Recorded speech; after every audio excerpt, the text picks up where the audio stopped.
प्रिय विद्यार्थियों, BSc agriculture part प्रथम के तहत ग्रामीण समाजशास्त्र और शिक्षा मनोविज्ञान के तहत आपका समाज के बारे में आज हम बातचीत करेंगे। समाज क्या होता है और उसकी आवश्यक तत्व कौन से हैं या उसकी विशेषताएं क्या हैं। तो आप और हम जानते हैं कि समाज मनुष्य से बना होता है और एक मनुष्य का अस्तित्व समाज के साथ ही संभव होता है। मनुष्य किसी न किसी रूप से किसी न किसी समाज से आवश्यक रूप से जुड़ा हुआ होता है और समाज के द्वारा उसके आवश्यकताओं की पूर्ति होती है। समाज की संरचना मनुष्य के अस्तित्व के साथ ही प्रारंभ हुई थी और उसके साथ ही सतत चलती रहती है।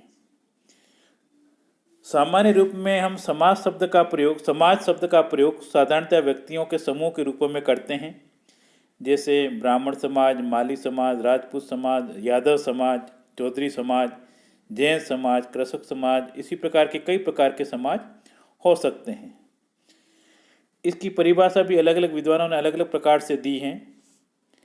मैकाइवर और पेज ने कहा है कि ये भी एक समाजशास्त्री हैं। समाज व्यक्तियों के कार्यों को मुक्त एवं सीमित करता है। वह व्यक्ति का एक मापदंड उपस्थित करता है जो व्यक्तियों का पथ प्रदर्शन करता है और जिसे मनुष्य सुरक्षित रखते हैं। मैकाइवर का कहना है कि समाज के अंतर्गत प्रत्येक व्यक्ति अपने व्यवहारों का सामाजिकरण करता है और समाज उस व्यवस्था का नाम है जिसमें व्यक्ति के व्यवहार समाज के अनुकूल किए जाते हैं। उनके अनुसार समाज मानव व्यवहार के नियंत्रण एवं स्वाधीनता की प्रथाओं एवं कार्य प्रणालियों की एक व्यवस्था है। एक परिभाषा कूले की भी है। उनके अनुसार समाज रीतियों या प्रक्रियाओं का एक जटिल ढांचा है जो कि जीवित हैं और एक दूसरे के प्रभाव के कारण आगे बढ़ता रहता है एवं पूर्ण अस्तित्व में इसी प्रकार की एकता पाई जाती है। जो कुछ एक भाग में होता है वह शेष पर प्रभाव डालता है। इसके अनुसार एक रूटर की भी परिभाषा है। उन्होंने इसको थोड़ा सा अलग ढंग से परिभाषित किया है। समाज एक अमूर्त धारण है। अमूर्त होता और एक अमूर्त होता। मूर्त मूर्ति के स्वरूप में, अमूर्त इसको हम देख नहीं सकते हैं। जो एक समूह दो या दो से अधिक सदस्यों के बीच स्थित पारस्परिक संबंधों की जटिलताओं का बोध करता है। उसके अनुसार समाज ऐसे संबंधों का प्रतीक है जिन्हें हम देख नहीं सकते हैं और उनकी विशिष्टताओं का बोध हमारे समाज में छिपा हुआ होता है। अब बात आती है एक समाज के लिए कौन कौन से आवश्यक तत्व होते हैं। Essential elements of a society. प्रमुख तत्वों में इसमें पहला तत्व है समाज एक व्यवस्था है।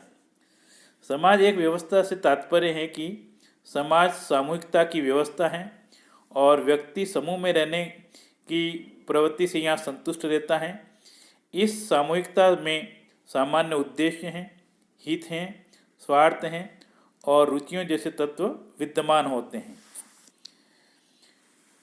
दूसरा है समाज में समानता और भिन्नता दोनों होती हैं। जरूरी नहीं है कि समाज में केवल समानता ही पाई जाए, क्योंकि विभिन्नता भी होना जरूरी है। समाज में व्यक्तियों के बीच अंतःक्रियाओं के उपरांत भी प्रत्येक व्यक्ति अपने स्वतंत्र व्यक्तित्व की भिन्नता बनाए रखता है।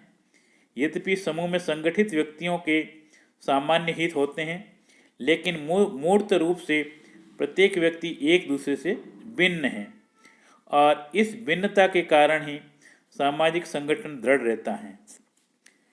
तीसरी विशेषता समाज की है समाज में सहयोग एवं संघर्ष। समाज में सहयोग और संघर्ष सतत चलते रहते हैं।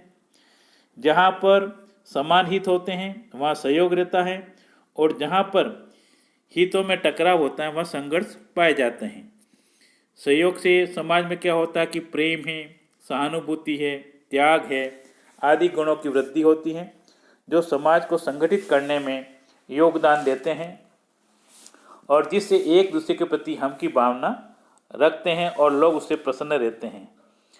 संघर्ष से क्या होता है कि समाज में द्वेष होता है, कलह होता है और घृणा आदि की वृद्धि होती है, और इससे समाज में विघटन की दशाओं को या विघटन के कारकों को प्रोत्साहन मिलता है और समाज टूटने लगता है।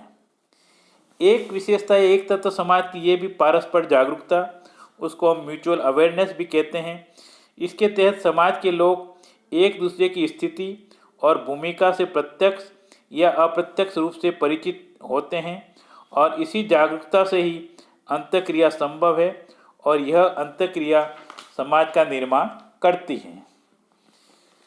समाज व्यक्ति से बाहरी है। इसके तहत क्या होता है कि समाज है वो व्यक्तियों का ही एक अपना संगठन है, और इसके तहत व्यक्तियों से स्वतंत्र और भिन्न बाहरी हैं। सामाजिक जीवन तो व्यक्तियों को एक विशिष्ट प्रकार का व्यवहार करने की प्रेरणा देता है, और यह व्यवस्था है वो व्यक्ति के उन व्यवहारों और संबंधों पर नियंत्रण करती है। समाज सामाजिक संबंधों का विस्तार है। इसके तहत समाज में व्यक्तियों के परस्पर संबंध उस समाज के आकार पर निर्भर करता है जो कि समाज का एक संगठन है अपना।